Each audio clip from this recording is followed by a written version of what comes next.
A friend recently asked me to troubleshoot her sewing machine. I'm Ollie, this is SimplyStitchy, and in today's video I'm going to be taking a look at this machine. This is a White Rotary 77MG. The MG stands for magnesium. It's the same machine as the White 77, but this one is made from cast magnesium, making it a lot lighter. Now the reason why my friend gave me this machine to actually look at is because she couldn't figure out why the bobbin wasn't picking up and she thought her hook timing was out. It kind of worries me when I hear people say that, oh my gosh, the bobbin's not picking up, so it has to be the hook timing that's out.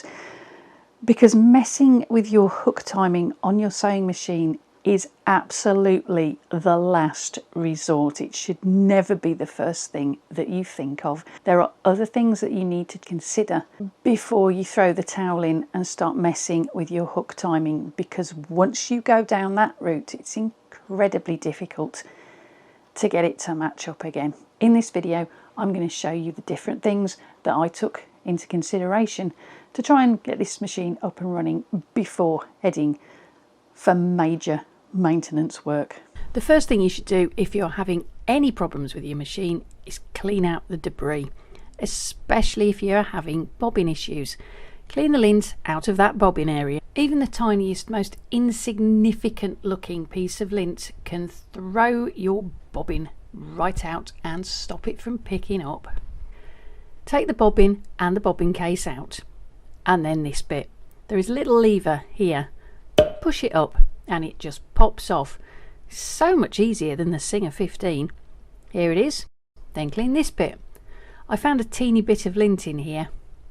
Then all you need to do is put it back together again. One of the first things that I noticed about this particular machine is it has a non-standard bobbin.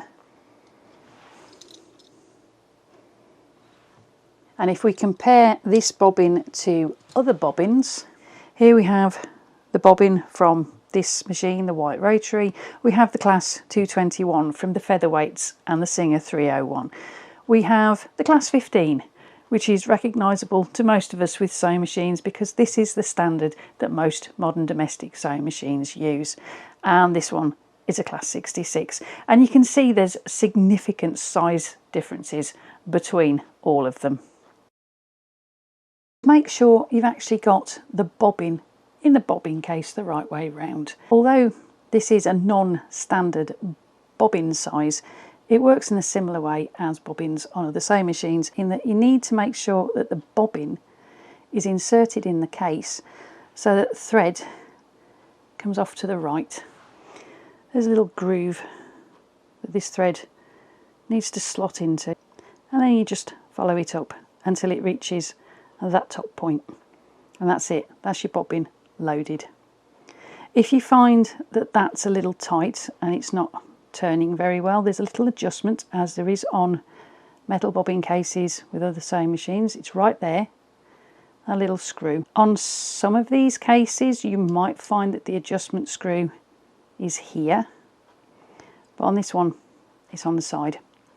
Be careful, that screw isn't very long, so you don't have that much adjustment, and if you undo that screw too much, this little plate will fall straight off, and then you'll have to try and pick this little screw up off the floor. Ask me how I know that. So be careful, don't adjust it too much, or you will spend the next 10 minutes on your knees looking for that screw.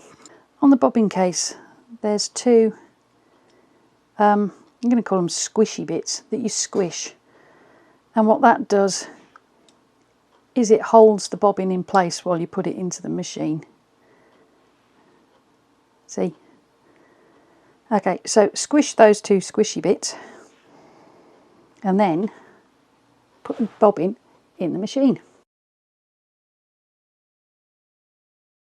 This machine also takes a non-standard needle. This one, the one on the left, is the needle that came with the machine, and it's the non-standard size needle, and this one just next to it is a Class 15 needle, and you'll notice that just at the bottom there, this one is just that teeny weeny bit longer. Now the manual is a little bit vague on the actual class of needle that you need for this particular machine. If you take a look at this, it just says that you make sure the needle measures the same size as the one that's printed in the book, which would be fine if I actually had the book, but I don't. I have a PDF copy.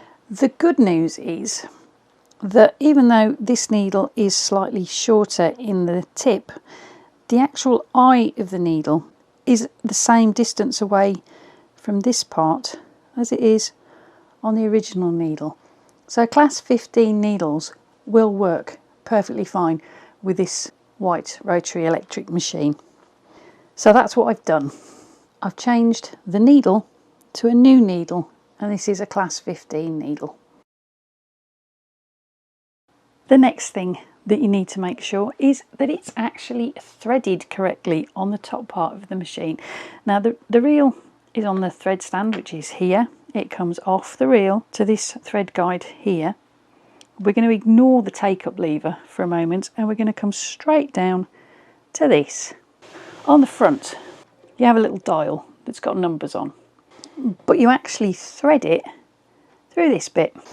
Okay, so what you want to do is you want to hold the thread in both hands, and then there's a little notch just here at the bottom, and you want to bring the thread under the notch, and keeping the tension on this hand, you want to bring the thread up until it goes into that little check spring, and it should click into place.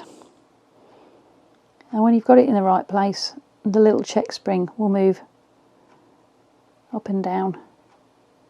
From there, it's back up to the take-up lever, and make sure that's at its highest point. The next thing you want to do is come down to this little thread guide that's on top of the needle, and you click it in so that it comes off to the left.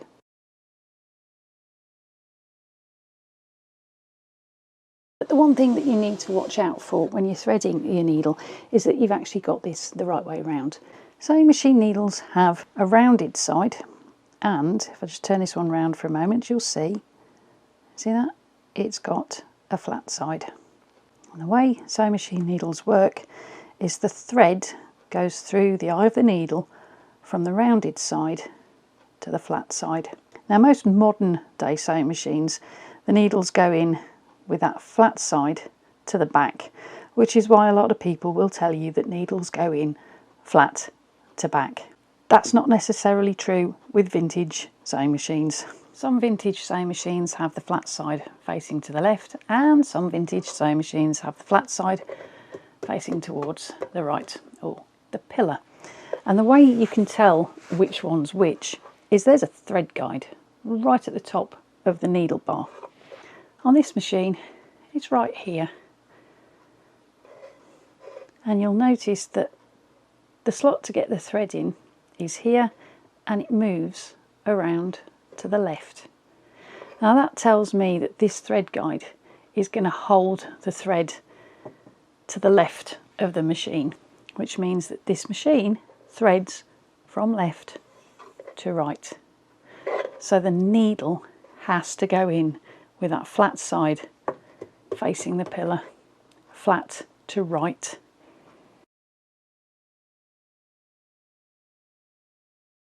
We've checked the bobbin, we've checked the threading, and we've checked that the needle is in the right way around. So now what we're going to do is we're going to hold the thread, and we're going to see if that bobbin will pick up.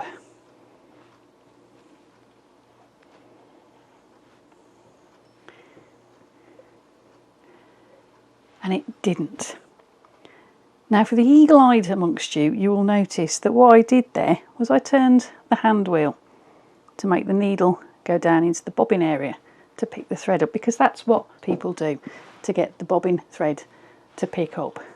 The one thing that you need to bear in mind with sewing machines, particularly ones like this one that aren't necessarily Singer or Singer based, this hand wheel doesn't always come this way, which is the way I turned it. I'll do it again for you. Now the reason why I tend to turn hand wheels that way is that's because that's the way it goes on most of my other machines, but it doesn't on this one. Watch what happens when I turn this wheel the other way.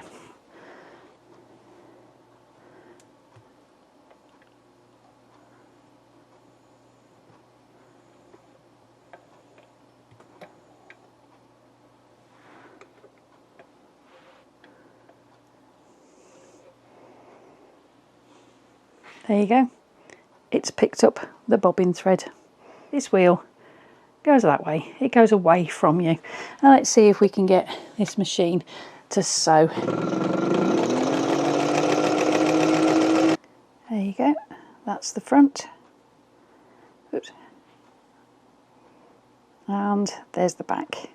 I highly recommend that you do try and download a manual. This manual is on the Ismax site. I'll put a link in the description box below. I hope you liked today's video, and I hope it's helped you realise that actually going for the worst case scenario when you're troubleshooting your sewing machine isn't always the best option. If you did like the video, give it a thumbs up, and why not subscribe and click that little notification bell just below so that YouTube can let you know when I've uploaded another video.